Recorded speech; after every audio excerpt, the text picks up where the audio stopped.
नमस्कार बच्चों, आपका स्वागत है सक्सेस एकेडमी के यूट्यूब चैनल पर। हम लेकर आए हैं आपके लिए न्यूमेरिकल, जो आपके सामने है। सबसे महत्वपूर्ण न्यूमेरिकल हैं ये, 8 न्यूमेरिकल हैं। इन्हें आप गौर से, ढंग से, किसी भी तरीके से, और यकीन मानिए, केयर कर लीजिएगा, किसी भी तरीके से ये इनमें से एक भी न्यूमेरिकल बाहर नहीं है। इससे पहले मैंने वीडियो डाला हुआ था इनके फॉर्मूलों के बारे में, और कई बच्चों ने कहा सर आपने हिंदी में लिखा है। एक्चुअली मैंने बोला था कि हिंदी को इंग्लिश में कन्वर्ट करने में कोई ज़्यादा प्रॉब्लम नहीं आती है। जैसे यहाँ पे पहला क्वेश्चन दिया है, उस गोलीय दर्पण की फोकस दूरी ज्ञात कीजिए जिसकी वक्रता त्रिज्या 30 सेंटीमीटर है। तो गोलीय दर्पण की फोकस दूरी का मतलब हो गया फोकल लेंथ, स्पेरिकल मिरर। ठीक है, आपको क्या निकालना है? फोकल लेंथ निकालना है जिसकी रेडियस ऑफ कार्वेचर 30 सेंटीमीटर दिया हुआ है। ये वैल्यू कुछ भी आ सकती है, पर रूल यही रहेगा, वैल्यू आपको पता है कुछ भी आ सकती है। तो देखिए क्या लिखा हुआ है, दिया है, यानी कि इंग्लिश मीडियम वाले लिखेंगे गिवन दैट वक्रता त्रिज्या यानी रेडियस ऑफ कार्वेचर आर बराबर होगा 30 सेंटीमीटर, फोकल लेंथ होगी, वो हमें निकालना है। हम जानते हैं, इससे पहले मैंने फॉर्मूला बताया था, एफ बराबर R/2। आर की वैल्यू यहां पे दी हुई है, ये देखिए कितनी दी है, 30 सेंटीमीटर दी हुई है। ये वैल्यू चेंज होके आ सकती है, जितनी भी आए वो आपको ये फॉर्मूले में पुट करनी है। आर की जगह आपने ये 30 सेंटीमीटर लिख दिया। अगर यहाँ 20 आता तो 20 लिखेंगे, 10 आता 10 लिखेंगे, 15 आता है 15 लिखेंगे, और 2 से भाग दिया। जब 2 से हम 30 में भाग देंगे तो 15 सेंटीमीटर। सेंटीमीटर लिखना ना भूलें, अगर आपने ये वैल्यू ना लिखी तो आपको एक भी मार्क्स नहीं मिलेंगे। तो क्या निकालना था? फोकस दूरी ज्ञात करनी थी। हो सकता था वक्रता त्रिज्या भी दे दी जाए। अगर त्रिज्या निकालने को दे दी जाएगी, रेडियस को कर्वेचर निकालने को दे दिया जाएगा, तो यहां पे फॉर्मूला हो जाएगा आपका R बराबर 2f। ठीक, तो आप मल्टीप्लाई कर देंगे। और चूंकि अभी क्या निकालना था? फोकल लेंथ निकालना था, इसलिए हमने f R/2 यहीं से ले लिया। तो f की r की वैल्यू कितनी दी थी? 30 सेंटीमीटर। ये चेंज होके आ सकती है, उम्मीद है आपको समझ में आ गया होगा। 2 से आप डिवाइड करेंगे, देन f बराबर 15 सेंटीमीटर। यहाँ पे दिया है, इंग्लिश मीडियम वाले लिखेंगे given that radius of curvature r and the focal length, we know that f बराबर R/2। ओके, सेकेंड क्वेश्चन देखिए। एक उत्तल लेंस है, उत्तल लेंस को आपको पता है कॉन्वेक्स लेंस बोलते हैं, जिसकी फोकस दूरी 40 सेंटीमीटर है। लेंस की शक्ति ज्ञात करनी है, पावर ऑफ लेंस ज्ञात करना है। मैंने जब इससे पहले फॉर्मूले बताए थे तो मैंने बता दिया था कि कॉन्वेक्स लेंस की फोकस दूरी, फोकल लेंथ हमेशा पॉजिटिव रहेगी, और अवतल लेंस की फोकस लेंथ जो होगी वो हमेशा नेगेटिव रहेगी। चूंकि यहाँ पर उत्तल लेंस है, इसके लिए नेगेटिव नहीं रहेगी, पॉजिटिव ही रहेगी। अगर यही यहां पे अवतल लेंस दिया होता तो ये ऑटोमेटिकली जो 40 सेंटीमीटर था ये माइनस हो जाता। चूंकि अभी उत्तल लेंस दिया है तो उत्तल लेंस की फोकस दूरी हमेशा पॉजिटिव रहेगी, ये ध्यान रखना, चाहे लेंस हो चाहे दर्पण हो। तो दिया है फोकल लेंथ 40 सेंटीमीटर, और शक्ति को बोलते हैं पावर ऑफ लेंस, ये निकालना है। हम जानते हैं P बराबर 100/f सेंटीमीटर में, 1/f मीटर में होता है, ये आपको पता है। ये सेंटीमीटर का फॉर्मूला है, चूंकि वो सेंटीमीटर में दिया हुआ है। f बराबर 100/40, 0 से 0 गया, 4 से 10 में जब डिवाइड करेंगे तो 2.5 आएगा। और p का यानी कि जो पावर है, ये गलत लिखा हुआ है, p बराबर 2.5 सेंटीमीटर, ओ डायप्टर, सॉरी, क्योंकि लेंस की क्षमता का मात्रक डायप्टर होता है, तो ये डायप्टर में आ गया d में।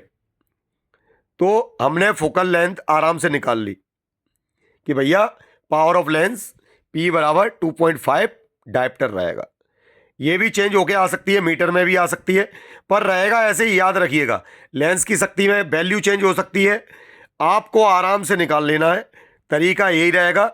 सवाल कोई भी आ जाए, गहराई से देखना है, करना है, आती है। अब ये अगला क्वेश्चन है तीसरा। मैंने कहा था 8 क्वेश्चन है टोटल। 2.5 डायप्टर क्षमता वाले लेंस की फोकल लेंथ निकालनी है, यानी कि 2.5 डायप्टर पावर ऑफ लेंस है, उसकी फोकल लेंथ आपको ज्ञात करनी है। ठीक है, तो वी नो दैट लेंस की क्षमता P बराबर कितना है?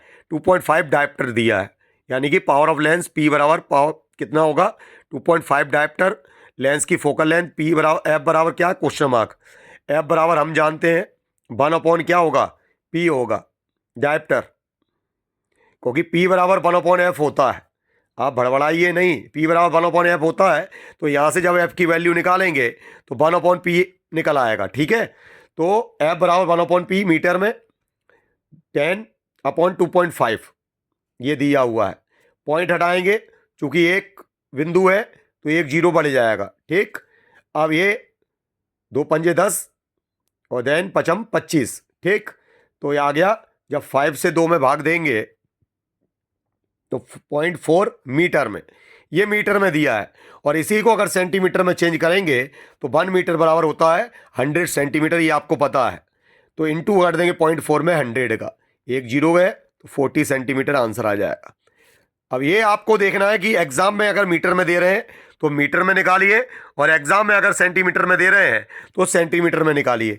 ये हमने आपको बता दिया कि फॉर्मूला P बराबर 1/F होता है, मीटर में होता है। यहाँ से F की वैल्यू जब निकालेंगे तो 1/P। और अगर कोई भी डाउट हो तो कृपया करके आप हमें कमेंट बॉक्स में कमेंट कर सकते हैं। बाकी बहुत ही आसान तरीका है, इन तरीके से न्यूमेरिकल मैं बता रहा हूँ, जो एग्ज़ाम MP बोर्ड का होने वाला है यहाँ से न्यूमेरिकल बाहर नहीं जाएंगे।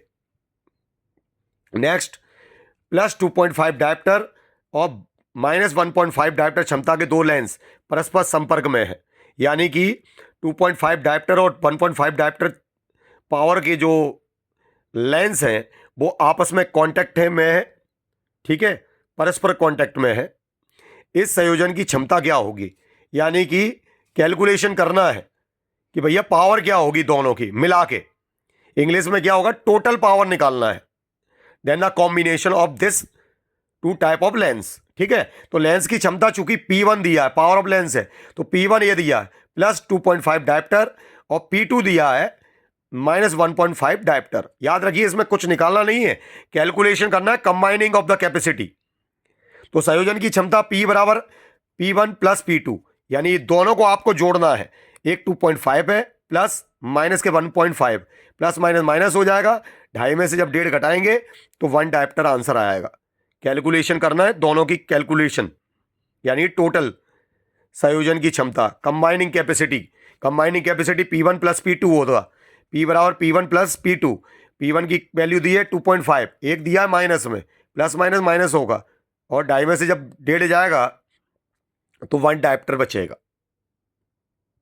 ये 4 अभी तक के न्यूमेरिकल कृपया करके सवालों को करते जाएं, इंग्लिश में भी है, बोलता जा रहा हूं।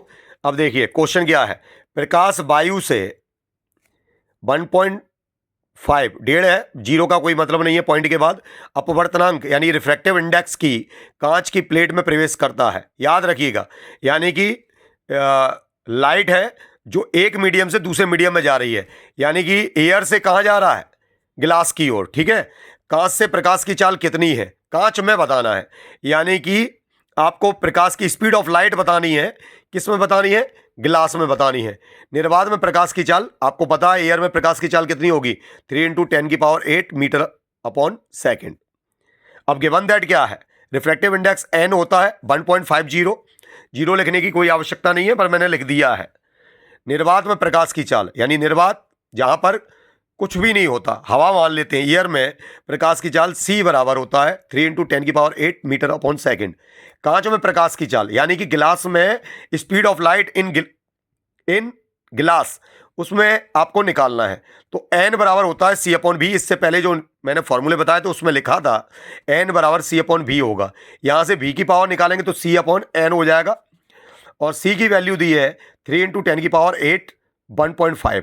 1.5 से अब 3 को डिवाइड करेंगे तो 2 आएगा ही, और 2 × 10⁸ मीटर/सेकेंड ये वैल्यू आ जाएगी निर्वात में।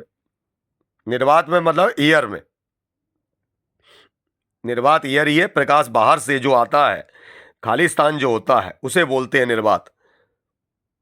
ठीक है, तो प्रकाश वायु से 1.5 अपवर्तनांक की कांच की प्लेट में प्रवेश करता है। कांच में प्रकाश की चाल कितनी है, निर्वात में प्रकाश की चाल 3 × 10⁸ मीटर/सेकेंड है। तो दिया है यानी रिफ्रैक्टिव इंडेक्स n बराबर 1.50, निर्वात में प्रकाश की चाल c बराबर 3 × 10⁸ मीटर सेकंड, कांच में प्रकाश की चाल ज्ञात करनी है, n बराबर c/v, और यहाँ से v की पावर c/n, 3 × 10⁸ अपॉन 1/5, 1/5 से 3 का डिवाइड करेंगे तो 2 आएगा, 2 × 10⁸ मीटर अपॉन सेकेंड। अगला, एक कंडक्टर में यानी चालक कंडक्टर में 25 कूलाम का आवेश, आवेश को बोलते हैं, आवेश को बोलेंगे चार्ज, ठीक, 10 सेकंड में प्रवाहित होता है। चालक से प्रवाहित धारा की गणना करनी है, आई निकालनी है हमें। क्या निकालना है? आई। आई का मतलब हो गया आपको क्या निकालनी है? करंट निकालना है, धारा निकालनी है। आवेश यानी कि चार्ज, क्यू बराबर दिया है 25 कूलाम, टी समय 10 सेकंड, धारा आई ज्ञात करनी है। हम जानते हैं क्यू बराबर आई टी, यानी कि आवेश बराबर धारा इनटू समय। क्लियर? ये पहले ही फॉर्मूला था, यहां से आई की वैल्यू निकालेंगे तो क्यू अपॉन टी हो जाएगा। ये ए नहीं है, ये क्यू है, क्यू अपॉन टी। क्यू की वैल्यू है 25 कूलाम, 25 कूलाम रख दिया, 10 से डिवाइड करेंगे 2.5 एम्पियर, ये लगाना ना भूलें। तो एक चालक से 25 कूलाम का आवेश 10 सेकंड में प्रवाहित होता है। चालक से प्रवाहित धारा की गणना करना दिया, आवेश क्यू बराबर 25 कूलाम, समय टी बराबर 10 सेकंड, धारा आई बराबर क्वेश्चन मार्क, हम जानते हैं क्यू बराबर आई टी। यहाँ से आई की वैल्यू निकालेंगे क्यू अपॉन टी, क्यू की 25, 10 डिवाइड करेंगे 2.5 एम्पियर। अगला न्यूमेरिकल, ये देखिए 4 ओम है कि प्रतिरोधक यानी रेसिस्टेंस 4 ओम से, ठीक है, प्रति सेकंड, एवरी सेकंड 100 जूल ऊष्मा क्या हो रही है? उत्पन्न हो रही है, हीट उत्पन्न हो रही है। काय में? 4 ओम के रेसिस्टेंस में, रेसिस्टेंट में। प्रतिरोधक से प्रवाहित विद्युत धारा का मान, यानी कि इसमें जो करंट है, जो फ्लोइंग हो रहा है करंट, उसकी वैल्यू ज्ञात करनी है। तो गिवन दैट प्रतिरोध यानी रेसिस्टेंस आर बराबर कितना है? 4 ओम, ऊष्मा हीट कितना है? 100 जूल, विद्युत धारा आई क्वेश्चन मार्क, हम जानते हैं H बराबर आई स्क्वायर आर टी, ये रूल होता है। H बराबर, ये आप याद कर लीजिएगा, ये नहीं बता पाया था मैं पहले, H बराबर आई स्क्वायर आर टी। यहां से जब आई स्क्वायर का मान निकालेंगे तो आर टी अपॉन में चला जाएगा, तो आई की वैल्यू जब निकालेंगे तो वर्गमूल हो जाएगा H upon R T. H की वैल्यू दी है 100 जूल, 4 × 1, तो 4 का जब 100 में डिवाइड करेंगे तो 25 आ जाएगा, और 25 का वर्गमूल होता है 5 एम्पियर। क्लियर? और लास्ट में आपको पता है जो अपन ने रेसिस्टेंस करे थे, यानी सीरीज एंड द पैरेलल, तो 2, 3, 4 ओम के 3 प्रतिरोधक हैं, श्रेणी क्रम यानी पैरेलल जोड़े गए हैं। काय में कंबाइंड है? पैरेलल। तो टोटल प्रतिरोध निकालना है, और 18 वोल्ट का है, इसमें विभवांतर है, तो इसके साथ साथ इसकी धारा की भी गणना करनी है। तो कैलकुलेशन दिया है, गिवन दैट आर बराबर 2 ओम, R2 बराबर 3 और R3 बराबर 4 ओम। तो श्रेणी क्रम संयोजन यानी कि कैलकुलेशन से जानते हैं हम, सीरीज फॉर्मूला बराबर होता है R बराबर R1 plus R2 plus R3। ये आगे अगर 2 आ रहे हैं तो 2 के लिए फॉर्मूला होगा, 4 आ रहे हैं तो 4 के लिए होगा। तो 2, 3, 4, 4, 3, 7 और 2, 9 ओम आ गया अगर टोटल पूछते तो। क्योंकि we know that according to Ohm's law, Ohm के नियम से V बराबर आई आर, यहाँ से आई का मान निकालेंगे V अपॉन आर। V कितना दिया है? 18, तो 18 अपॉन 9 कितना आ गया? 2 एम्पियर। यहीं से अगर कभी V का मान निकाल लेते तो V का मान दे देते। ऐसे ही ये श्रेणी क्रम दिया है। अगर सीरीज आता है, सॉरी पैरेलल आता है, तो पैरेलल का फॉर्मूला मैंने आपको बता दिया, 1 अपॉन आर बराबर 1 upon R1, 1 upon R2, 1 upon R3। ये आप यहाँ पे वैल्यू पुट कर देंगे, देन वो आंसर आपका आपके सामने आ जाएगा। ये देखिए, ये पैरेलल वाले का फॉर्मूला है, ये सीरीज का था। ये आपको अच्छी तरीके से कर लेने हैं। उम्मीद है आपको वीडियो पसंद आया होगा, और कमेंट करके सभी से गुजारिश करूंगा कि कमेंट जरूर करें और वीडियो को अधिक से अधिक शेयर करें, जिससे अधिक से अधिक बच्चों को इसका लाभ मिल सके। धन्यवाद।